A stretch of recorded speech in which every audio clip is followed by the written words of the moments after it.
Dear students, मैं Venus PGT sociology. आज हम चैप्टर 2 विश्व की प्रमुख सभ्यताएं क्लास 10th के लिए डिस्कशन करेंगे। हिस्ट्री के इस चैप्टर में अलग अलग विश्व की प्राचीन सभ्यताओं के बारे में बताया गया है।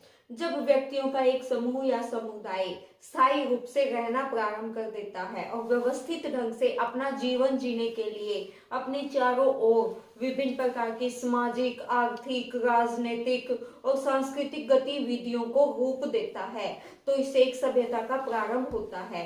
यानी कि व्यक्तियों का एक समूह या समुदाय एक जगह पे इकट्ठा होकर रहना शुरू कर दे, वहां पे व्यवस्थित जीवन जीने के लिए आर्थिक, सामाजिक, राजनीतिक आदि गतिविधियों में भाग लेना शुरू कर दे, तो इससे एक नई सभ्यता का प्रारंभ होता है।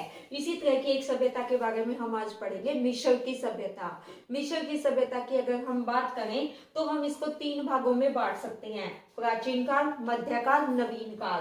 प्राचीन काल जिसको पिरामिड युग भी कहा जाता है, प्राचीन काल जिसको पिरामिड युग भी कहा जाता है, ये 3400 ईस्वी पूर्व से 2160 ईस्वी पूर्व तक था। 3400 ईस्वी पूर्व से 2160 ईस्वी पूर्व तक। मध्यकाल जिसे सामंतवादी युग भी कहा जाता है, यानी कि जब सामंतों का शासन यहाँ पर लागू होता था, तो 2160 ईस्वी पूर्व से 1500 ईस्वी पूर्व तक इसमें इसकी शासन व्यवस्था पाई जाती है। 2160 से 1580 ईस्वी पूर्व तक। अब आता है नवीन काल जिसको साम्राज्यवादी काल भी कहा जाता है। इसको 1580 ईस्वी पूर्व से 650 ईस्वी पूर्व तक का इसका काल माना जाता है।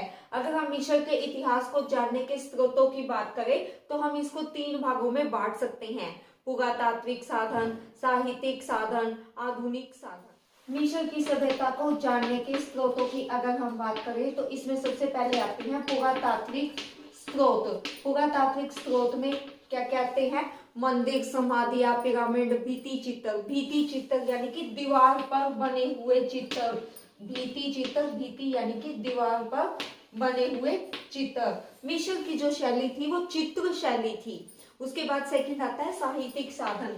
साहित्यिक साधन की अगर हम बात करें तो प्राचीन जो साहित्यकार थे उनके द्वारा लिखे गए साहित्यिक पुस्तकें, जिसमें हेरोडोटस, डायोडोस, मैनेथो, इनको प्रमुख तौर पर माना जाता है। हेरोडोटस, मैनेथो और डायोडोस। उसके बाद अगर हम आधुनिक साधनों की बात करें तो आधुनिक साधनों में आधुनिक युग में लिखी गई पुस्तकें, जिसमें J.S. ब्रेस्टेड की पुस्तक होगी, एडोल्फ इमरान की पुस्तक होगी, इस तरह की पुस्तकें आधुनिक युग में मिस्र के इतिहास को जानने का प्रमुख साधन मानी जाती है। अब हम मिस्र की प्रशासनिक व्यवस्था की बात करेंगे। लॉन्ग क्वेश्चन में ज्यादातर ये क्वेश्चन सबसे ज्यादा इंपॉर्टेंट माना जाता है। मिस्र की प्रशासनिक व्यवस्था पर नोट लिखें। मिस्र की प्रशासनिक व्यवस्था की अगर हम बात करें तो इसमें प्रमुख तौर पर फराओ का नाम आता है। पहली हेडिंग बनती है हमारी फराओ। फराओ यानी कि राजा। इसे असीम अधिकार थे, असीम शक्तियां थी एक फराओ के पास। ये एक स्वेच्छाचारी शासक होता था। इसे देवता की तरह पूजा जाता था। अगर हम सेकंड पॉइंट की बात करें तो वजीर। वजीर का कार्य क्या होता था? लगान इकट्ठा करना, शासन को संचालित करना और लगान वसूल करना, आय व्यय का पूरा ब्यौरा रखना, ये वजीर का कार्य माना जाता था। इसके बाद अगर कुछ आता था तो वो थी परिषद। परिषद वृद्ध लोगों की एक पूरी परिषद होती थी और ये फराओ को सलाह देने का कार्य करते थे। फराओ को सलाह देने का कार्य परिषद करती थी। ये वृद्ध व्यक्तियों की एक अलग परिषद होती थी। अगर नेक्स्ट पॉइंट की बात करें तो हम सैन्य व्यवस्था। सैन्य व्यवस्था मतलब भागवे राजवंश से पहले मिस्र में किसी भी राजा के पास कोई भी निश्चित सेना नहीं थी, लेकिन बागवे शासक के बाद बागवे राजवंश ने स्थायी सेना को रखना शुरू कर दिया था। प्रांतीय व्यवस्था। प्रांतीय व्यवस्था मतलब मिस्र में प्रांतीय व्यवस्था पाई जाती थी। प्रांतीय मिस्र काल में प्रांत को नोम के नाम से जाना जाता था, यानी कि नोम के नाम से जाना जाता था और उसके शासक को नोमार्क कहा जाता था। उसके शासक को नोमार्क कहा जाता था। यही इसका चयन फराओ करता था, यानी कि राजा इसका चयन करता था। यानी कि मिस्र काल में एक प्रांत को नोम के नाम से जाना जाता था और उसके ऊपर शासन करने वाले व्यक्ति को नोमार्क के नाम से जाना जाता था और इसका चयन फराओ यानी कि राजा करता था। अगर नेक्स्ट पॉइंट की बात करें हम तो वो है स्थानीय व्यवस्था। स्थानीय व्यवस्था मतलब एक स्थान की व्यवस्था से हमारा इससे संबंध है। स्थानीय व्यवस्था जो थी वो पुलिस के हाथों में थी। पुलिस और न्याय व्यवस्था का कार्य पुलिस संभालती थी। नगर का प्रशासनिक अधिकारी ही न्याय व्यवस्था को संभालता था।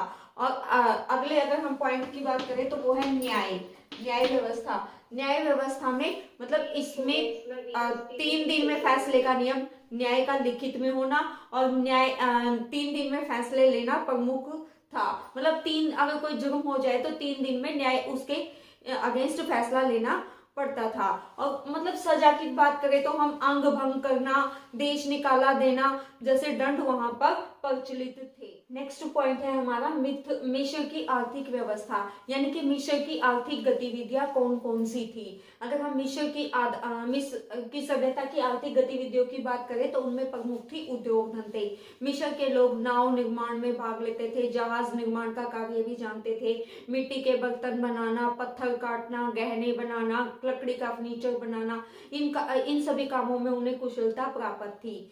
ठीक है, इसके अलावा उन्हें पेपिरस पौधे से कागज बनाने की कला के बारे में पता था और चिकित्सा सामग्री बनाने की भी उन्हें पूर्ण जानकारी थी। अब अगर हम कृषि की बात करें तो कृषि में क्या क्या था, गेहूं, कपास, खजूर, अंगूर, इनकी वो खेती करते थे।